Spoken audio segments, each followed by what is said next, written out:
Hello guys, I have arrived. How you doing? How we doing, chaps?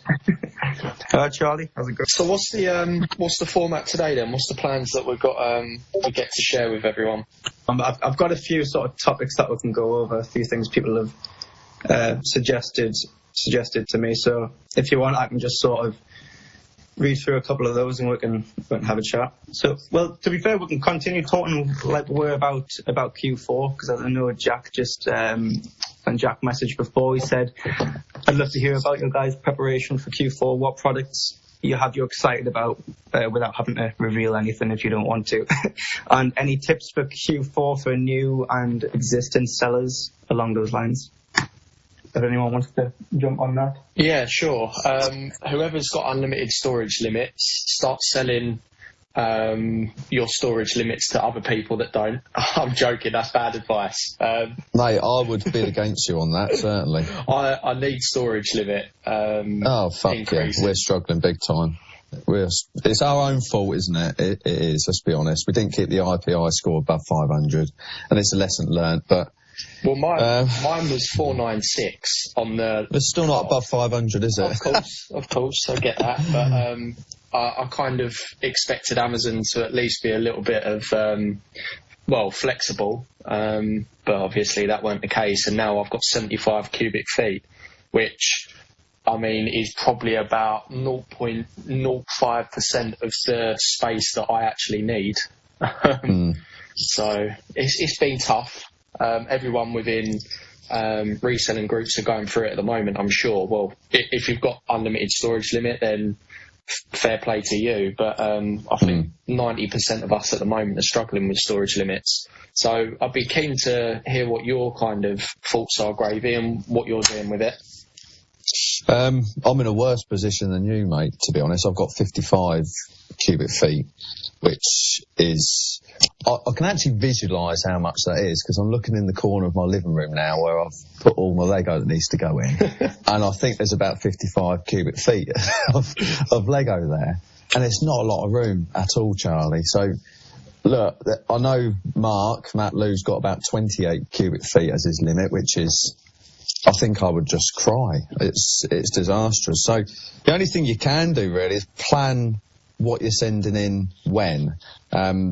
If you're someone like yourself or me who's got a lot of stock to sell this Christmas, a key thing if you've got limits is to identify what will sell quickly and what is at a price point that is ready to sell, and get that stuff sent in first, get it moving, and then queue everything up behind it. So I just came up with a simple strategy of putting everything with an A, B or C, like hot code category, going through my whole inventory and just putting it in order of how good the price is now, what should I send in first.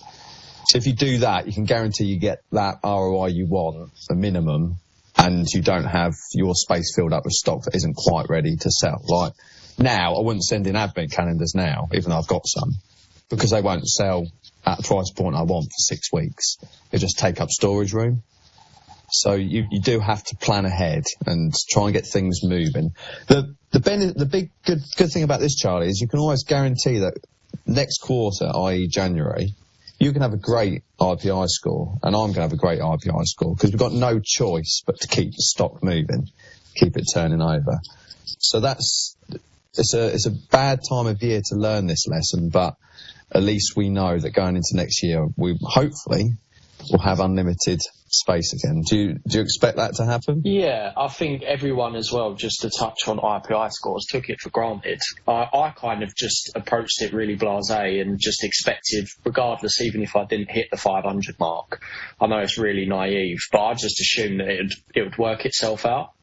As most things do with Amazon, you kind of know with compliance documents that it just works itself out. If anything kind of hits your stranded inventory, you kind of think, well, rule of thumb is just wait a week or two. Worst comes to worst, you just do a removal order.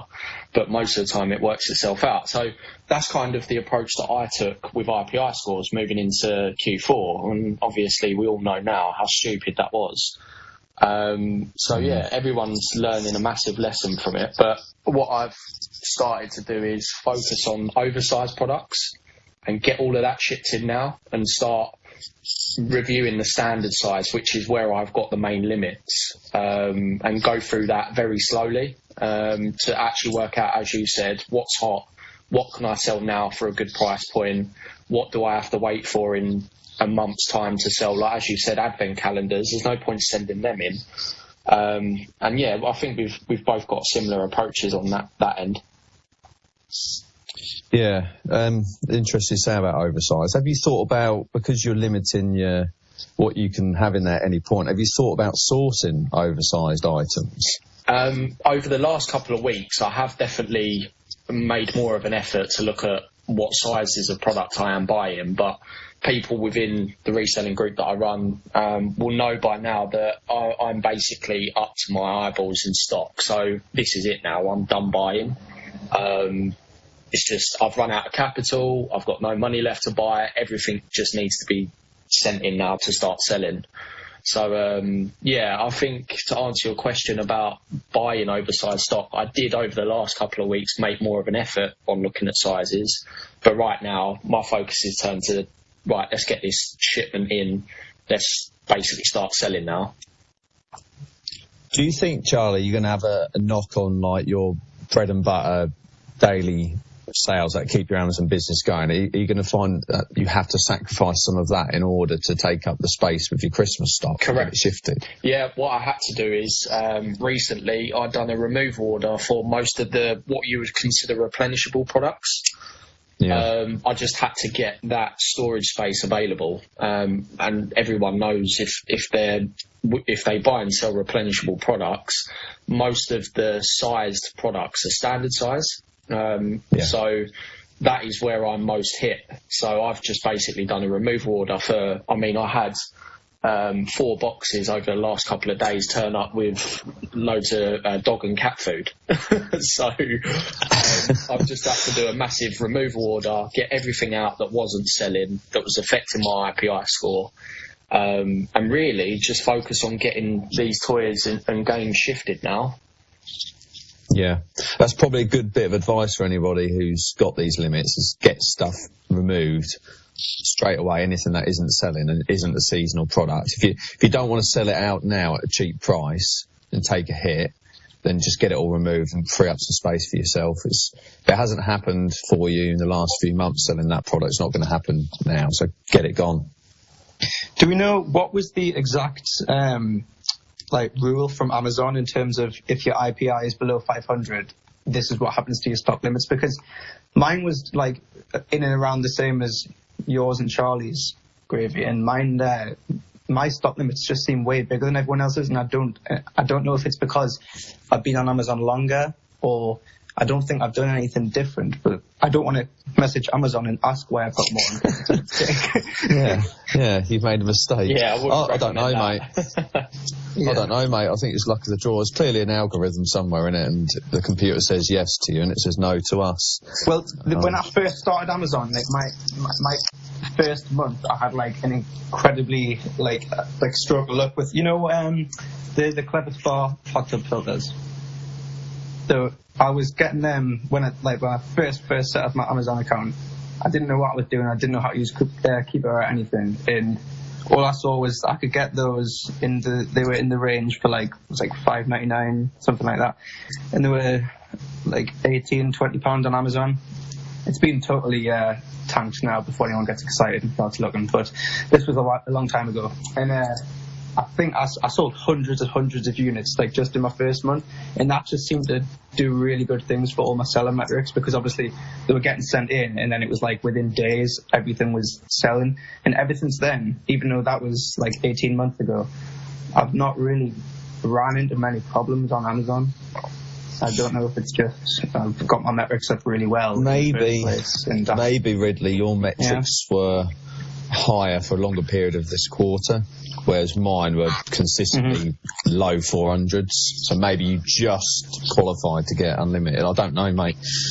I don't know either, because I was in the similar. It's weird because I was in a similar boat to you, Gravy, in that my IPI was rocking around the 420 mark for probably the last 3 months. I chucked it up and got it. I basically started just to sell through all the back end of my old inventory, and I literally just basically liquidated it within Amazon, just dropped it below the buy box, just got everything out. Mine's up at 509 now, and I'm unlimited. So I mean, I hate to say that in company of those guys that don't have the space, but I've got unlimited space at the moment, so I haven't got any issues. I don't know what I'd do if I did have. How much are you charging per cubic foot, mate? I'm being serious at this point. It could go on the black market. I mean, yeah, I'm unlimited, and I'm currently using 32 and a bit, which doesn't sound like much. I'm jealous. I've got 414 units out there right now, and I've got something like 17 or 18 boxes of toys in my unit to send out. So yeah, it could be fun. You know what really upsets me about all this? Every single week I'm getting an increase in restock limit. Yeah. So it keeps going up. It's gone up massively in the last week, whereas the storage volume stayed the same. You're It's like they're teasing you. It's like, oh, you can send more in if you want. Send us more units. But where am I going to put them? It's just, yeah. I mean, sorry. I was going to say, I'm looking at my restock to storage volume. I've got 2,438 restock for standard size storage, and then I've got 75 cubic foot. It just doesn't work out. It makes zero sense. Yeah, I was trying to put this comment across on Twitter the other day, whereas when I worked it out, the actual conversion was something ridiculous, like the size of a fist, basically how much space each unit could take up to actually make it correlate. I know they're two separate metrics, but you'd think that the two would work together, wouldn't you? Yeah, I think that's a strange one. I agree with you. I guess people that run Amazon don't agree with us sellers that are having this problem, but I guess they're running at such a scale that it works for their business at this moment in time. But for us sellers, it's just, I mean, it's crapped on our parade, let's face it. We was all looking forward to Q4, and I know that I was building up, as Ridley said at the start of this call, that all year you're focusing on getting to Q4 and buying all year round, and then only to a month ago be told, right, by the way, we're shutting up shop if you don't hit 500 IPI or above, and we're going to give you really minimal limits, and it just ruins what you've been focusing on all year round. Yeah. So the way to counter this, Charlie, is to start doing loads and loads of FBM like in November and December. But that just for me is just not feasible. I want to actually enjoy. I want to enjoy life a little bit over Christmas. I don't want to. How dare you? Yeah, exactly. I don't want to be basically one of Jeff's minions and farming out all of these shit, like all of the the stock that I've got via FBM. It just wouldn't. I've got like well over 1,500 units, and it just wouldn't be feasible for me to do that. Why don't you go into the settings of all the listings and just edit the dimensions down so they like turn out to be the size of a something really, really small. I should get my VAs on that, definitely. Yeah, just send send in 1,500 units of the space of like a small box. In Amazon's terms, if only we could do that, hey. But yeah, I'm with you, mate. FBM's not really. Once you get a taste for FBA, the FBM doesn't appeal to you unless it's large seasonal items that you kind of expect to be manually sending out. I've got no interest in packing up 30 units of toys and that every single day and taking them to the post office. That's just time wasted in my eyes a little bit. Yeah, I think with FBA it does make us lazy, but we also have all led up to the point where we have got lazy because we've done all of that work last year. Let's face it, all of us here that are talking and speaking based on last year's performance, we was FBM, or I certainly was FBM for pretty much from August till December. So, I mean, what was you guys doing last year when you was on Amazon? Was it mostly FBM or FBA? It's all FBA, really. Yeah. I mean, I try and do as much FBA as possible because, like you said, you do want to just enjoy your life.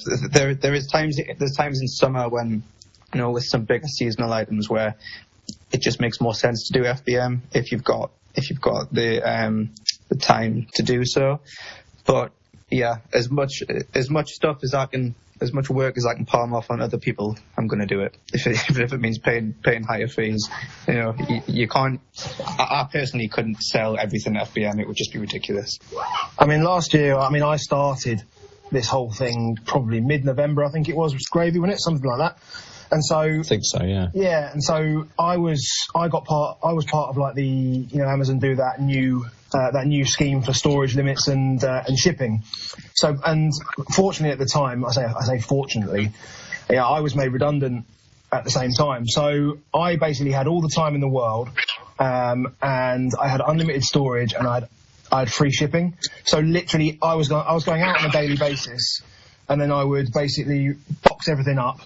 I'd take it to my UPS drop point, and then I'd go back out to the shops and do it again the next day.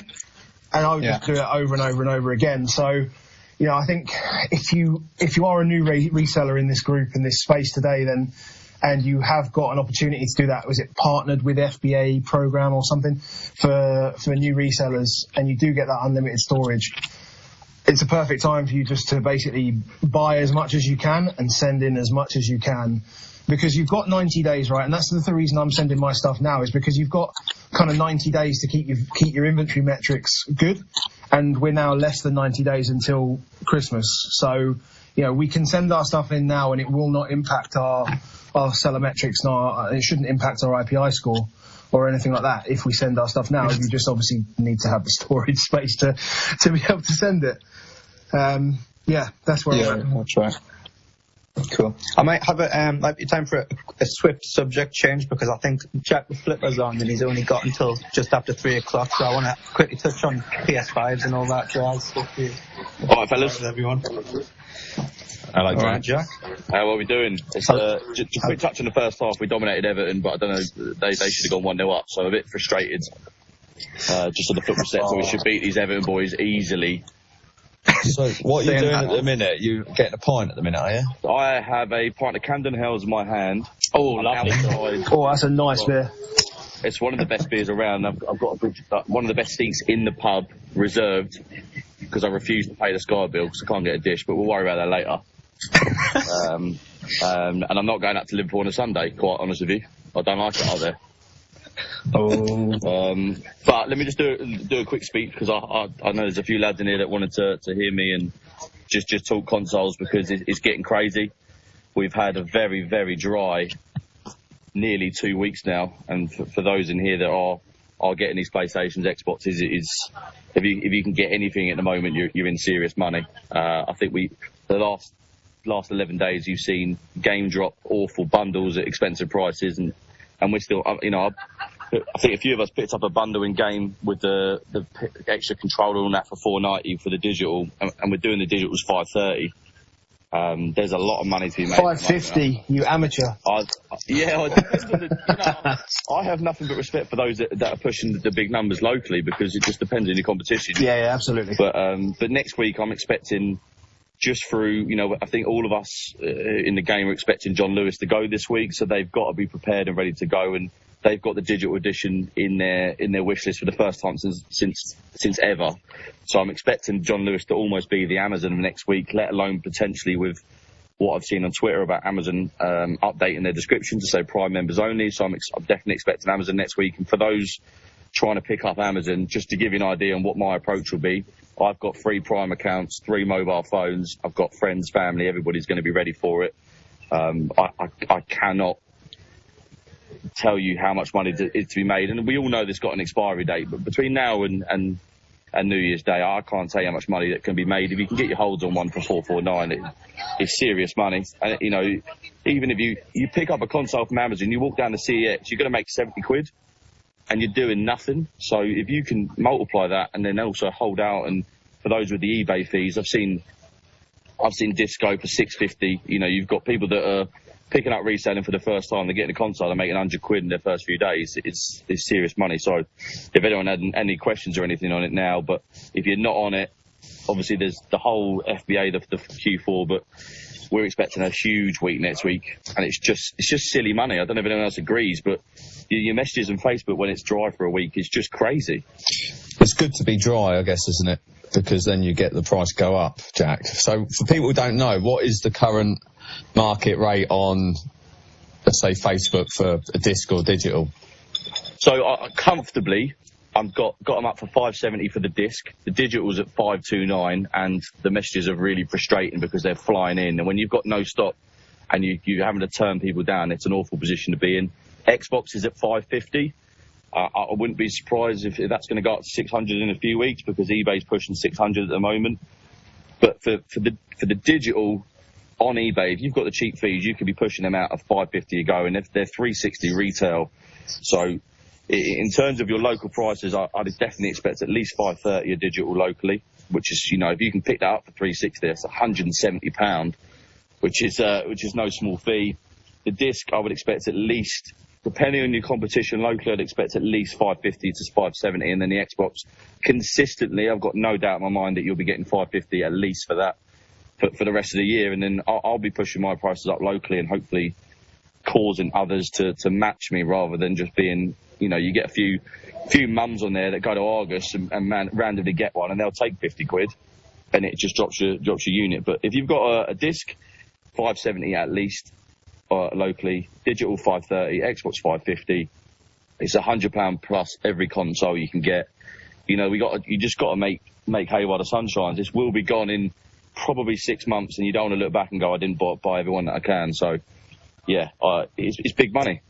Jack, another question for you, mate. A few of us were doing Facebook raffles last year, and they take up a lot of time, but you can make a lot of profit from it. Is that something you'd suggest people considering?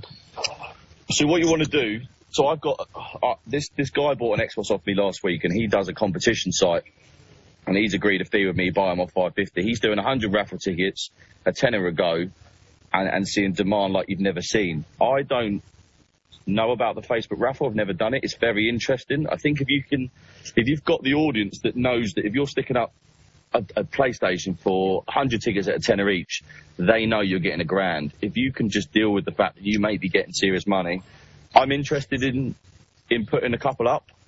I don't really know how to organise the payments of the raffles. I think if you can do that, I really think you should try it. I did one last year, Jack. I did a PS5, a Series X and 2 Series S around middle of December, and I did 100 tickets at, what was it? Was it 100? It might have been 50. It might have been 50 at 30 quid, something like that. So it was 1,500 quid. And it sold really well, but it's the organising. Yeah. It looks like great profit, but you are literally spending so much time trying to collect money and trying to message people and promote it. So you've got to take that into account. You can make some very good profit, but just be prepared for having to commit quite a lot of time to it. That's all I'd say. I mean, at the same time, I mean, you've got to just be aware that, whilst, officially we've never sold a console on Facebook, of course, but these things are sort of regulated by gambling regulations and things like that. And so you just need to be careful that someone doesn't spot it and write you up, because those things are public, right? You put them out and then people share them and then your name's on it everywhere. So I would pray caution, and that's why I didn't do Facebook raffles last year, because not that I'm really fussed about people saying, "Oh, you're a dick, you're making $1,000," all this sort of stuff. I was more worried about the flip side. And I mean, I know a few coppers and stuff. I mean, you just don't know whether someone's going to be, so far on the right side of the law that they pull you up on it. I know a good way to counter it, mate, is as one of the prizes I gave, not prize, as part of the raffle, I gave £100 to a local homeless charity. So included in the post was, here's the prizes plus £100 will go to so-and-so charity as part of it. So all of a sudden people see you maybe as a bit more like, oh, that's a nice touch. It might soften the blow a little bit. Just like there's a local charity in everyone's town or city that you can easily give 100 quid to, and they really appreciate it, and it makes you feel good. I just think it depends. The next month's going to be crucial. I think if we're seeing the shortages, if you're getting a couple of weeks dry between now and December, you're going to see big money. I genuinely think we could be looking at 700 for a disc by Christmas Eve. And if it's big enough money, I think it's worth avoiding the raffle. But if you've got the audience, you've got enough Facebook friends, and you think you can get them done, I think between friends alone, I could, with the right Instagram post, whatever, I think you could definitely trial it. Nice one. But that's probably me done because it's second half now. I hope we're 1-0 down because that'd be really awkward. That's 0-0, mate. Good luck. Cool. Enjoy it, mate. I will catch up later. But yeah, hopefully that helps a couple of people. Cheers, fellas. Enjoy. Thanks, Jack. Oh, cool. So next thing I was gonna bring up is something Charlie tweeted about earlier. Actually, it's something I get asked this all the time. I don't know if you lads do as well.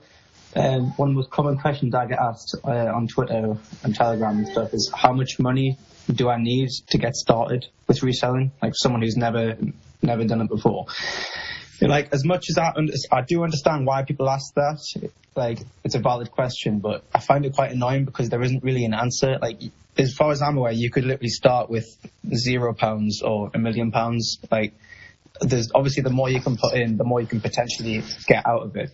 But I honestly don't think there's an amount you need to get started. But that's just with reselling in general. But I think the list that Charlie tweeted out about getting started with FBA, I think that was pretty spot on. What was that, about 500 quid or so, Charlie, with like keeper subscriptions, things like that, just all that jazz that you need. Yeah. I mean, what I would say, Charlie, just before you get involved, Charlie, what I want to if Grant wants to say something here, because I know Grant, he's listening, I know that he started with basically stuff he found around the house. So he started with stuff around the house, flipped it on eBay, and basically gave himself the capital to be able to join PFP. And so from that point, he basically had very little and turned it into lots. Now, if you haven't followed Grant, he's there, Grant Income Machine, go follow him. His story is very, very good, very, very powerful. And it proves you don't actually need anything really to get started. Exactly. But yeah, it's obviously easier the more you have. And things happen faster the more you have. But that doesn't mean the process doesn't work, whatever capital you do have. Adam, what I'll say, mate, my input here is, people ask about how much money they need to get started. The real thing here is, do you have one of two things? Do you have lots of capital? If you have lots of capital, you'll do well at reselling. If you don't have lots of capital, do you have lots of hard work and the right ethic? Don't think that's the word, but the right approach to it. Are you willing to sacrifice evenings and weekends in order to get results? If you do have that, it doesn't matter what capital you have, you will be able to achieve it. Like Grant did, he didn't put any capital in. He sold things around the house to build his capital up, but he had that hard work and determination to succeed. If you do not have that, and you do not have lots and lots of capital, I wouldn't even start reselling. Let's be honest. Is that too harsh? Yeah, I totally agree. No, mate, I totally agree. I couldn't sum it up better than you both. I guess if I was to put my 2 pence in, the reason why I tweeted that out earlier is because people just kind of expect that you can kind of sign up to Amazon, sign up to Amazon's Seller Central and then just start selling. It's not as straightforward and easy as that. You have to look at some of the subscriptions that come into it, like SellerAmp or BuyBot Pro, if you wanted to use that.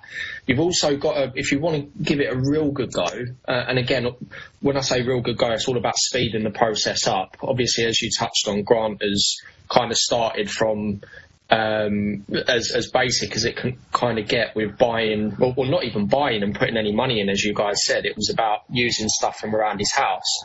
For me, if you wanted to get started, for some of the people that I've spoken to, it's all about basically speeding the process up. Now, in order to do that, you're going to need some software. You need to get some software like SellerAmp, Keeper. You also need to take into consideration that you definitely need a professional subscription account for Amazon. In my opinion, that's probably one of the strongest things that you can have on your side when you first start out, because the reason I mention that is, I don't know whether anyone knows this, but I'm sure Gravy and Adam and that you do, but for people that just start out, you need to have live chat, seller support option available to you when you first start out, because there's a multitude of things that could go wrong with your seller account when it first starts out, and having the live support option is just, it's worth its weight in gold, really. So that's something that I think new sellers tend to, when I speak to them, not want to pay for. They just want the standard basic account. But I really push having the professional subscription account on them. I really believe that in order to give yourself the best possible chance of starting, you need that. I agree, although I don't think I could ever describe Amazon seller support as worth their weight in gold. But yeah, I guess, 100% I can back that up. But yes, I think it's important to actually say yes, it is vital to have it, even if it can be a bit suspect sometimes. At least it's there. Hey, what's up, guys? Hi, Joe. Hi, Joe. Hello, Joe. Yo. I know this is a UK thing, but I wanted to touch on it because I get the same type of questions that you guys were talking about. I just wanted to say that, like, I agree with everything you guys are saying. Obviously, with more capital, it allows you to speed up the process, and Amazon's not so much an expense, but more of an opportunity. But like when I first started 4 years ago, I think it was, like, I was dead broke. So I had like a spare $50, and I started with selling stuff around the house, going to garage sales, going to thrift stores, and I think you guys call them charity shops. And that's how I started. So I primarily started on eBay and then eventually moved to Amazon. And so, you know, obviously when you have more startup capital, you can get off to a faster pace. But it's not to, I don't want to take away, because a lot of people don't have a lot of money, let's be honest. You know, and if you have, and kind of, I think it was Gravy that was saying it, like, you either need the capital or you need to be willing to sacrifice. And it's true with anything in life. If you have the drive to make yourself better, if you have the drive to, like, say, hey, like, next year I want to make extra 10K flipping, and you only have, you know, $300, it can definitely happen if you're willing to put in the work. And then, like, that 10K the following year, you have a lot more options with, if that makes sense. Yeah, that perfectly makes sense, mate. It's everybody who's done well out of this, including yourself, and you look around the people that even listen to this, all of them have got a good work ethic, and all of them have worked a job and have come back in the evenings and have gone and bought things, or they packaged things up. They've all put the effort in. And I wouldn't say any of us have started with a huge amount of capital. I think most of us were using our 9 to 5 to put money into buying products and that, which I would suggest anybody starting this off, use your 9 to 5 to fund your side hustle. It's quite difficult just to build a side hustle on its own. If you can inject capital from your 9 to 5, I'll definitely suggest that. No, I agree 100%. Some people will get their first couple sales and say, hey, I'm going to do this full time. And I tell them, don't do that, because that puts a lot of financial stress, especially if you don't have anything to fall back on. You know, I worked 2 jobs full time, and I coached. So I was working 65 to 70 hours a week. And then I was selling stuff on the weekends. And so I did that for a solid at least year before I felt comfortable that, you know, I didn't need my quote 9 to 5 anymore. And so it does get tiring. You guys know, I mean, there's plenty of late nights I had, early mornings. You guys have done all of those over there as well. Cause I mean, I've seen y'all's stories for the past, 18 months or so. It's work. It's not passive income by any means, but, for me, it's just worth it. And if you have these goals of, I want to hit this, financial goal, I want to be able to work for myself or whatever, give yourself a year or two. Don't compare yourself to other people, because, you may take, like for me, I don't compare myself to like Greg or Toyfolio because he's been doing Amazon way longer than me and he's doing massive numbers. So I don't compare myself to him from an Amazon standpoint, but I know that if I continue to do what I'm doing now, I will get to Toyfolio status within a year, within 2 years. And it is work, like I said, but for me, it's just well worth it. Like the time freedom that you have if you want to take a day off or you want to go watch a game or if you just want to go on vacation after busting your ass for a year, for me, that's all worth it.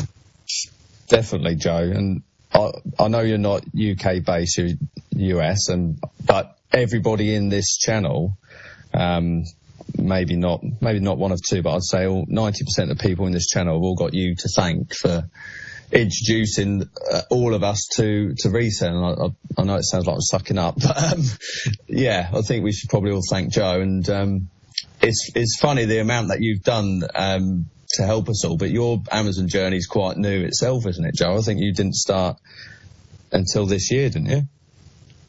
Right, that's correct. I did mostly eBay. eBay was my baby.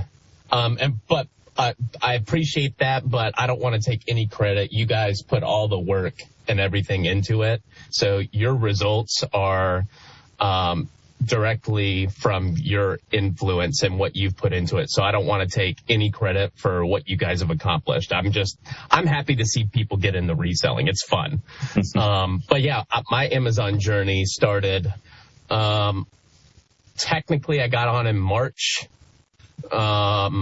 But I only sold like a couple video games. So really I started sending shipments in April, I believe it was. So we're about 7 months in and, things are going good. A few hiccups along the way, which is, expected, but I'm excited to see what happens end of next year for myself personally. I learned, eBay and Amazon are completely different. And you don't realize the amount of volume you'll end up doing on Amazon once you get on there. But it's exciting. I'm excited to see what I do. This year I'll be happy with what I've done. But I'm really excited for next year. For me personally. So it's funny you say about eBay because I don't use eBay much at all these days, but I do find it very useful for liquidizing stock. If there's stuff that I just can't shift on anything, Facebook's getting no views, and Amazon, I'm losing a hell of a lot of money if I sell it on there, or it's not getting the BSRs very high. I just withdraw it, put a auction on eBay, set a minimum. And it's great for liquidizing that stock. If I didn't do that, it'd have to be car boots. So there is definitely merit in still using eBay for people that are very much focused on Amazon these days. Yeah, I'd say I'm like 90% Amazon these days. Like just like we were talking about before with the sort of the pros and cons with FBA versus FBM. Like just selling them on eBay feels like so much work compared to Amazon at the moment for most things.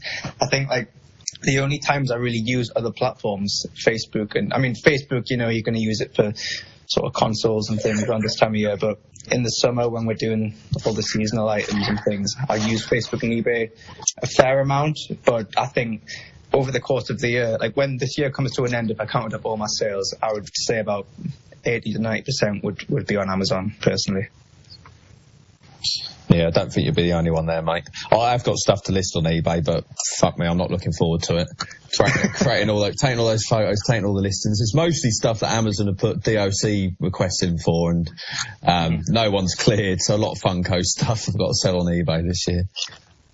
Yeah, cool. Let me have a look. There was a couple more things I wanted to touch on. I wanted to talk a little bit about just groups in general and what they can do for people, because I always say to people, like, no matter what groups anyone's affiliated with, I always say, like, I don't think you need to join a group. I just think it can help. It's a tool that you can use the same as any sort of subscription you buy for your business when starting out. Like, I would say that if you're a complete beginner, personally, I would think if you're a complete beginner, it's good to get in a sort of community with people who know what they're doing to get you up to speed. But I also think it's possible to outgrow groups. If you've got past that stage, you don't need to use other people's leads, and you can kind of feel like you can go it alone. Like, what's everyone's take on like recommendations? Obviously, a lot of people here are affiliated with groups, so we're going to say you should join a group.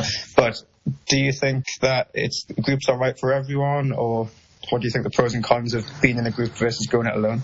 I'm going to let Charlie take the stage here, but before he does, I'm just going to say that, remember, all of us all joined a group at one point, so we all saw the benefit in being a member of one. So, yeah, go on, Charlie. Yeah, as Gravy said, I've got kind of a bias view, and all of us have here that are speaking today, because we started off in a group, we grew with the groups that we was in, and we see the value that they hold and provide. I guess just speaking from the position that I'm in currently with the group that I run, what we kind of say to new people is that if they're looking to get started down the Amazon journey, having a group, in my opinion, is invaluable.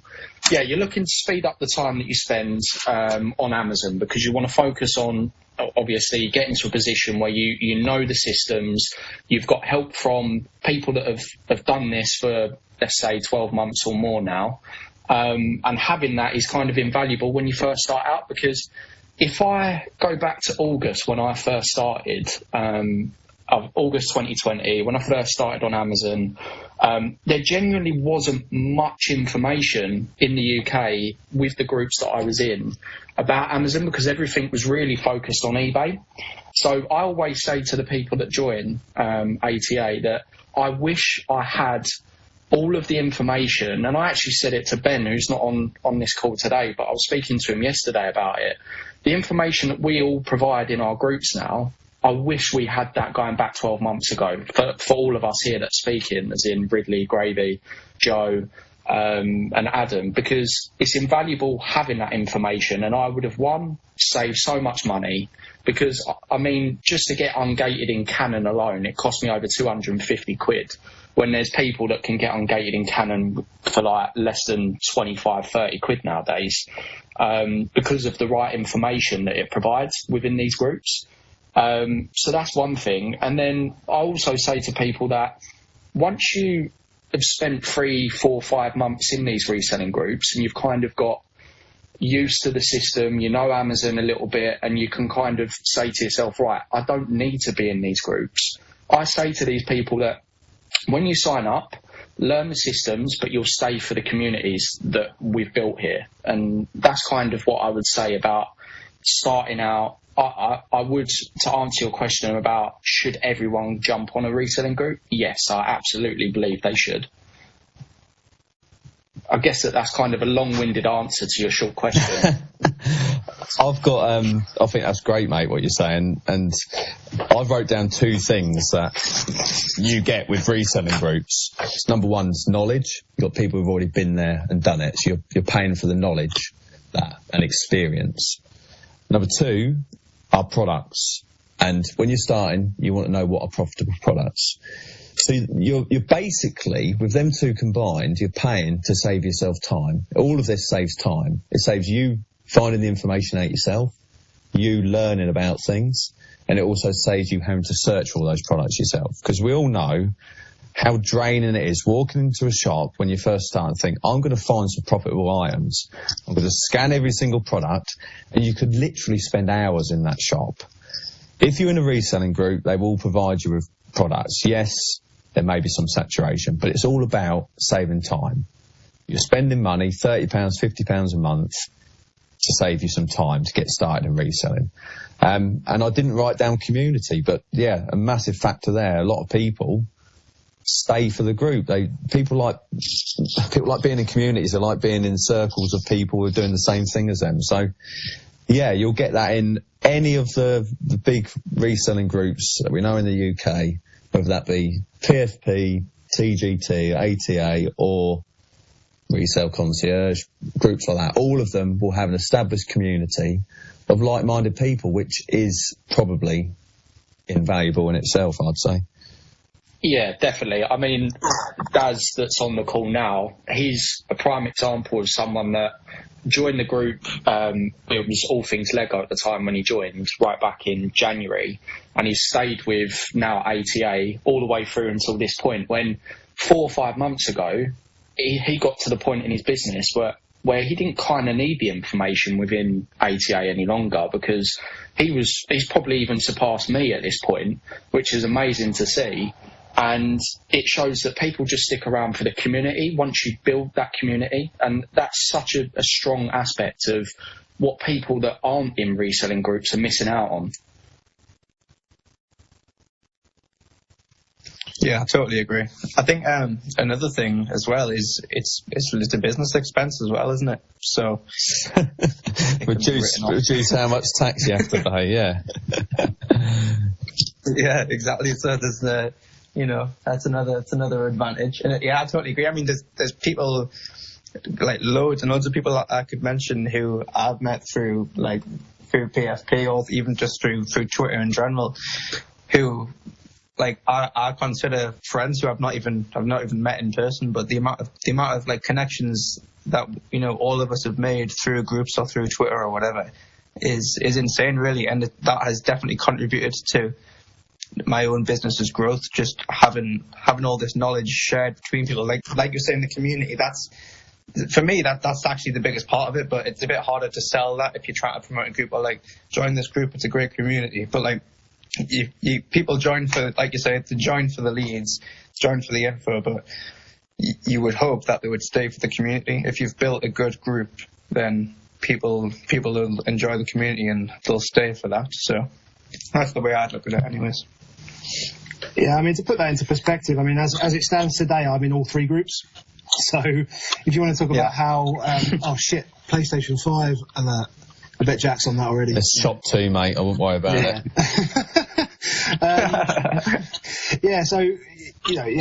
I'm in all 3, so I see the value. I've seen the value in all 3 groups, and I've been enjoying the leads from all of them. And I think that's what you said at the start, Gravy. I had to mute for a second, but just for me, the products. I mean, as you say, it's kind of daunting walking into a shop and then you're not sure what to buy and everything like that. But you can purely just pay for the leads, and then you can start to really sort of understand why you're buying stuff. You can post-analyze your purchases, so you can understand them after you've bought them, why they're a good deal, because you've got essentially people who are analysing things like Keeper before they get posted on the groups.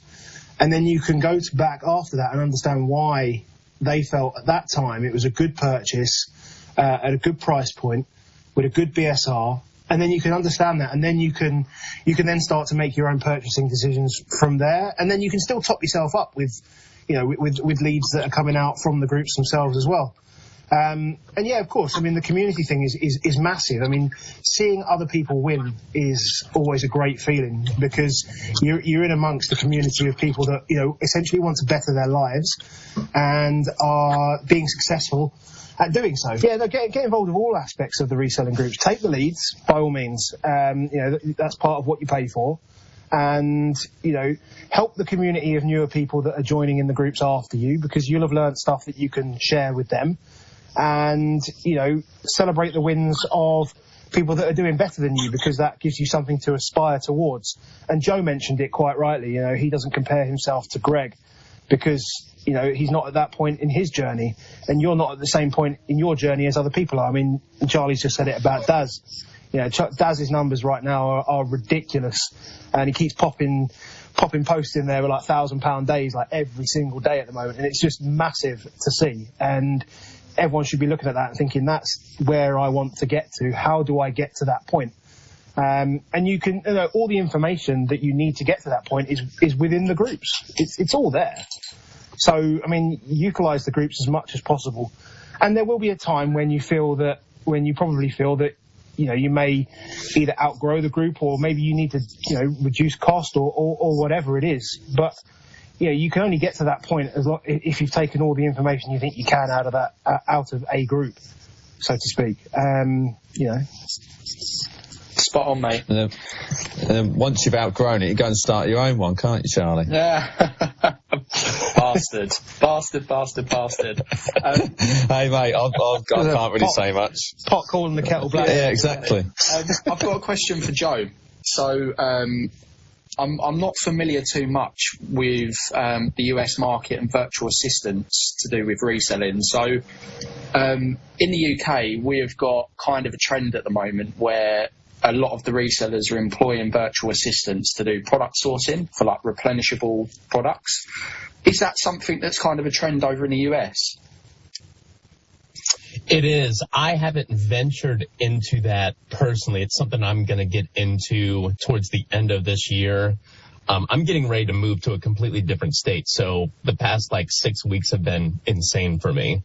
But I know a couple other people, whether they're mods or owners or just members, have been doing that. That is becoming a trend because, from a, it's fun to, I'm going to kind of talk not a few minutes. It's fun to take the leads, right, and buy them and see the profits come in. It's more important. The most important part is the research, right? You guys know this. It's better to spend more time researching and make fewer purchases on better items than it is to spend more time sourcing, buying a whole bunch of different items, and then having, only 50% of them perform well. So product research for me, and I'm assuming for you guys, is the longest part of it, because if I post 5 leads in a group, some people say, oh, it's only 5 leads, but what they don't realize is I spent 2 hours, right? Because you're wanting to make sure that the rank is consistent. Is Amazon on the listing? Is X, Y, and Z? How many sellers? This and that. Product research is the most important. It's the most time consuming. So if you can have VAs pulling up leads into a spreadsheet or sent directly to you, and then you can review them, you can go through a lot more profitable stuff in a shorter period of time. And so that's something that I'm actually interested in, as well as utilizing prep centers as well.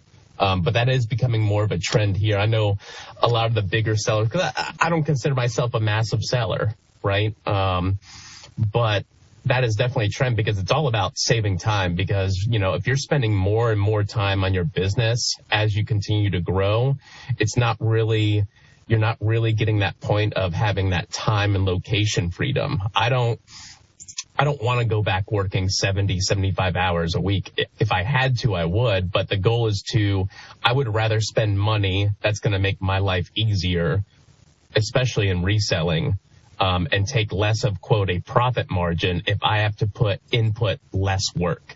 So yeah, definitely, VAs are becoming more of a thing. I'm seeing more and more people do it over here. That's something that I'll be doing within the next couple months after I move. Cool.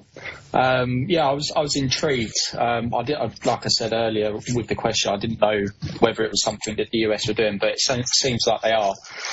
What I would touch on with virtual assistants, I don't know whether Ridley was going to get onto this or not, but something that I kind of wanted to touch on with it is, if you're new in your journey, and this isn't one size fits all, I guess that there's caveats to everything, but what I would say is, don't look at getting a virtual assistant until you're familiar with the processes of Amazon.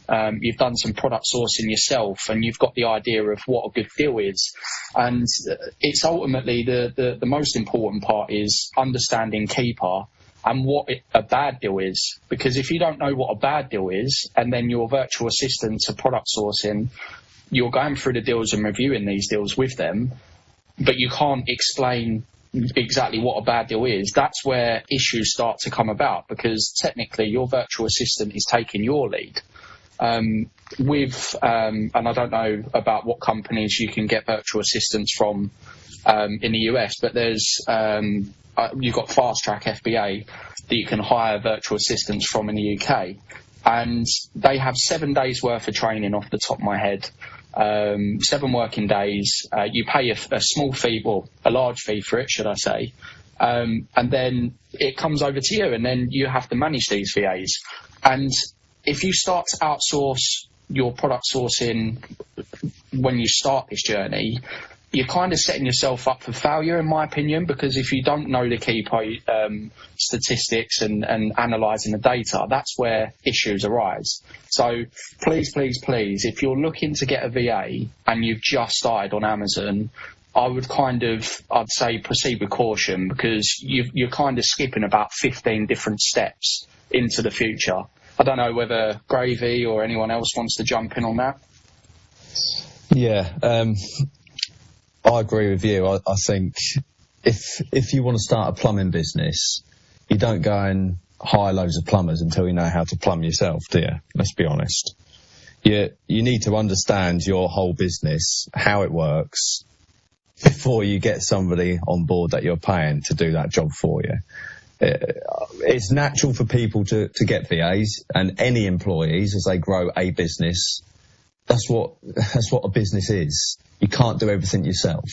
You need to pay people money to free up time for yourself. So it's an obvious area, which is not really, it's hard to put value on what you get from that time, sourcing stuff and going and spending hours and hours on Keeper. So paying somebody to do it, it costs them a lot less than it's a lot less to pay them to do it than it is for you to do it, then it makes perfect sense. But yeah, Charlie, 100%, don't get it just because everybody else is getting it, and it's fashionable at the minute to talk about VAs and prep centres. Well, I'm not getting a prep centre because I've got space, I've got storage space, and I have time. But some people will need prep centres because stock takes up a lot of room, or they don't have the time, or they don't want to make the time to do it. It's all dependent on what suits your lifestyle, and the same goes for VAs as well. Like, if you're great at sourcing and you've found loads of items but you don't have enough capital, do not get a VA, because you're still not going to have enough capital. Something else to consider: capital. You need lots and lots of money, and if you get a fast rate FBA VA, which you mentioned, you're going to be paying £600 up front just to pay for, that's their commission basically, fast rate FBA. And then you're looking at, $360 a month to pay this person's salary. Well,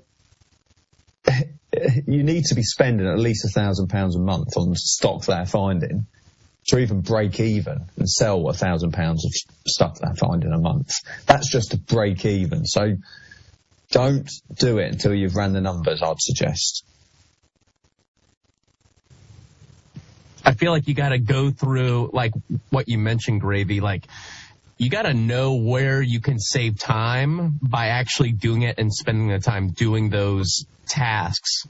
Because some people will think, oh, I need a VA or I need a fulfillment center or whatever before actually doing it, because they think it'll save time or money. But you never really know until you experience it, because like where I may have problems could be completely different than where you're having problems, where you're getting stuck or held up on, if that makes sense.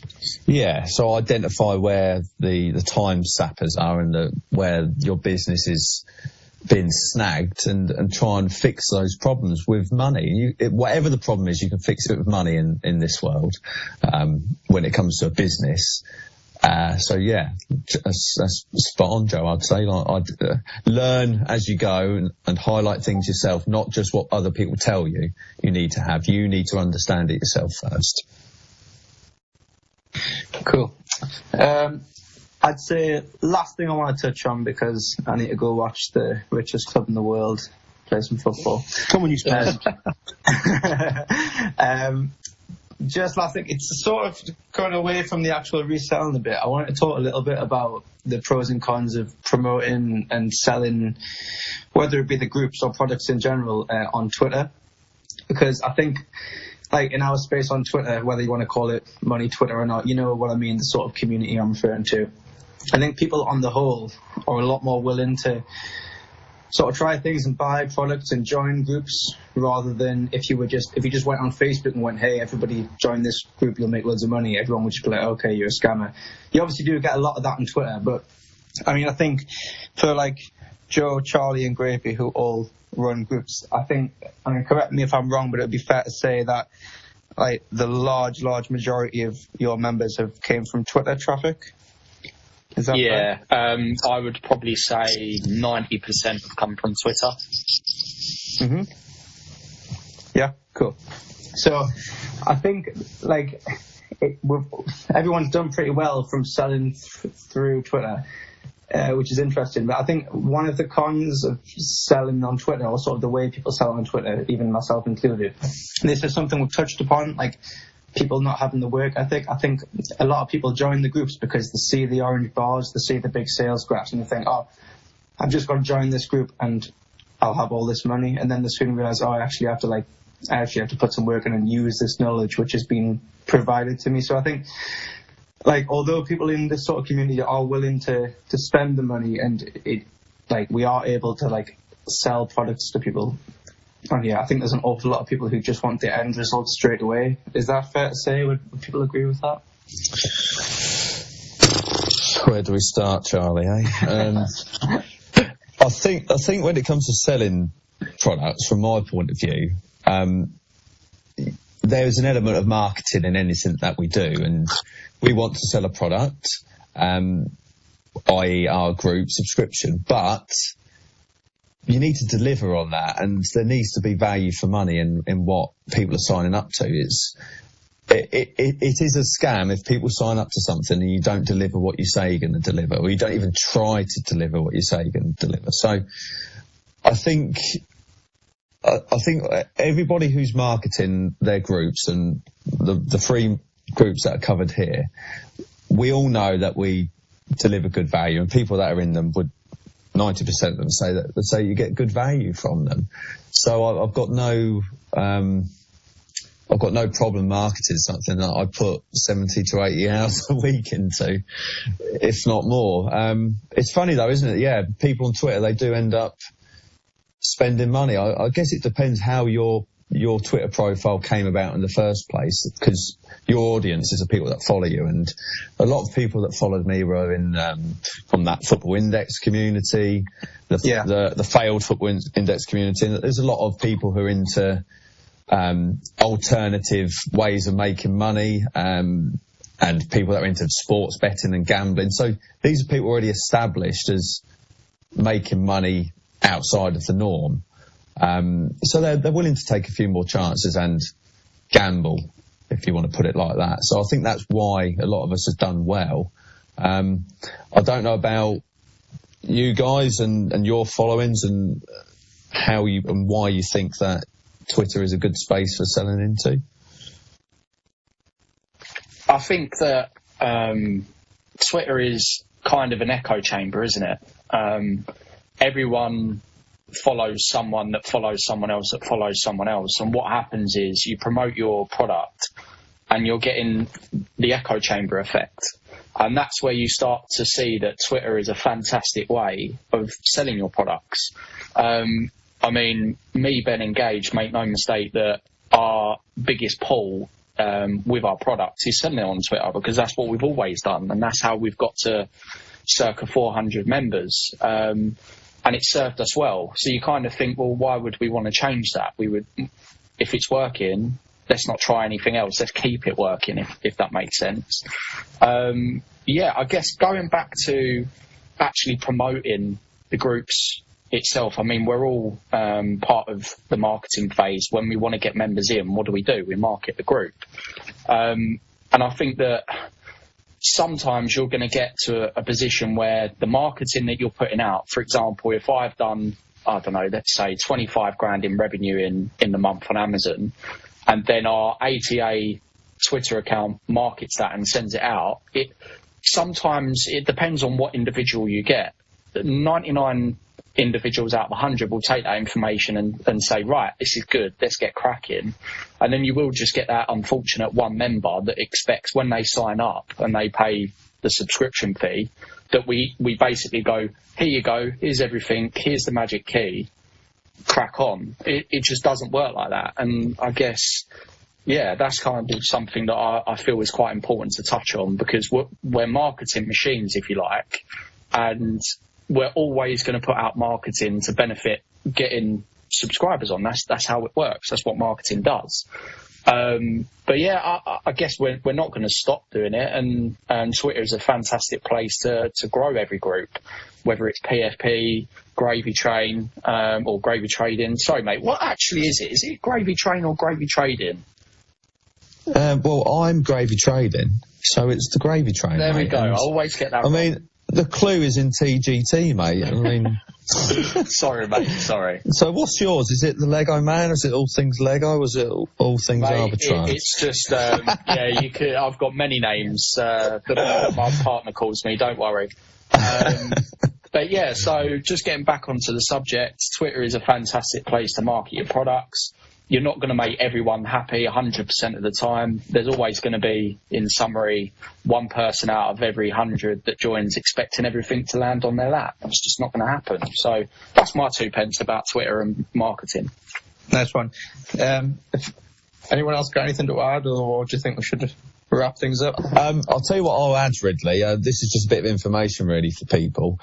Christmas Day falls on a Saturday this year, which means you're going to have a whole week before, so Monday, Tuesday, Wednesday, Thursday. If you're selling via FBA, people will be able to order up to Thursday, the 23rd of December. Will be able to order for next day time delivery, assuming Amazon are on top of all their logistics.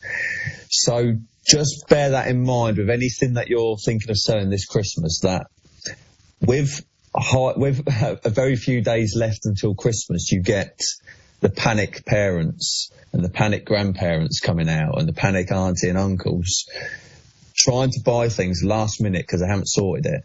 And with high demand like that, the prices will inevitably go up. So just think about that. And a phrase I often throw out is running away from the buy box. And if you've got a hot product with only 2 or 3 sellers on the listing and you can see, okay, this stock isn't going to last, just run away from that buy box. Just keep putting your price up, put your price up, put your price up. And Christmas week is going to be crazy. So just bear that in mind this year. I love it because it leaves... Question. Oh, sorry, go on, Joe. No, do you guys have, or is this just American debauchery? Do you guys have like the Black Friday stuff like we do over here? Yeah, I think it's crazier in the States, but it has made its way over. Yeah, I mean, and this is something that I learned from Greg. If you sell through most of your inventory around Black Friday, you sold too soon. So like Black Friday, for anyone not I mean, you said you guys have it. People go absolutely insane in the States over it. It's actually kind of embarrassing. It's like my least favorite, quote, shopping holiday, because people act like complete assholes and animals over here, because they're trying to get whatever deals are going on. But Greg has talked about, he goes, if you're selling your stuff that you're wanting to sell in Q4 around Black Friday, because everyone's throwing deals and there's a high volume of sales that happen on Amazon or eBay or in-store, whatever it may be, then you sold too soon. Because let's be honest, if you're selling in Q4 close to Christmas, it's not that you need that money right then and there, because now you're you're about a month away from Christmas anyway. So kind of like what I think it was Charlie or Gravy, I'm sorry, was saying, like, keep bumping up your prices, because again, because Christmas falls on a Saturday, those 2 weeks before Christmas are the prime time. So that's where you can really maximize profit. If you're willing to hold out. If you want to just get rid of your inventory and you're happy with your desired ROI, by all means, let it go. But like middle of December up to Christmas, and actually really even 2 to 3 weeks after Christmas, because people are buying stuff that they didn't get or their kids didn't get and that they wanted. There's just a ton of opportunity there to capitalize. I agree, Joe. Charlie, I know you wanted to jump in there, mate. Just before that, what I will say is I see Black Friday over here in the UK as a time to be buying. We should be, as resellers, looking for deals to buy things. Some to sell at Christmas, but it's a great time to buy. I don't see it as a time for us to sell as resellers. Charlie, what was you going to say, mate? Absolutely.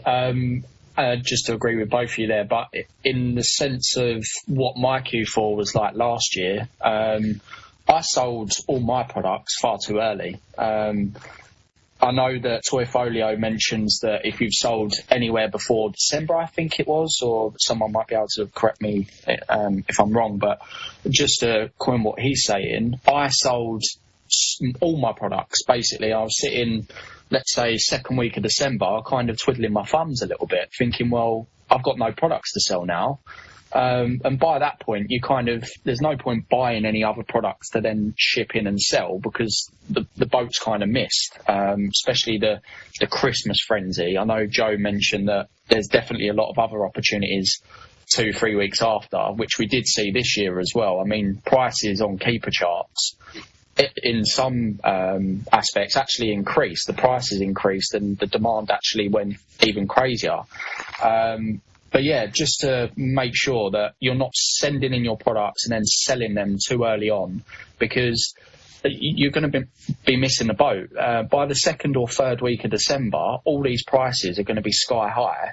And Amazon in the UK, just speaking on the UK side, it's going to be probably one of the only destinations and retailers online that you can buy your product and get a guaranteed delivery date. I mean, if you buy, say, from Superdrug or wherever it is, or like Smith's online, I bet that all of their shipping times are going to be far more into the distance than Amazon's Prime Day, next day delivery.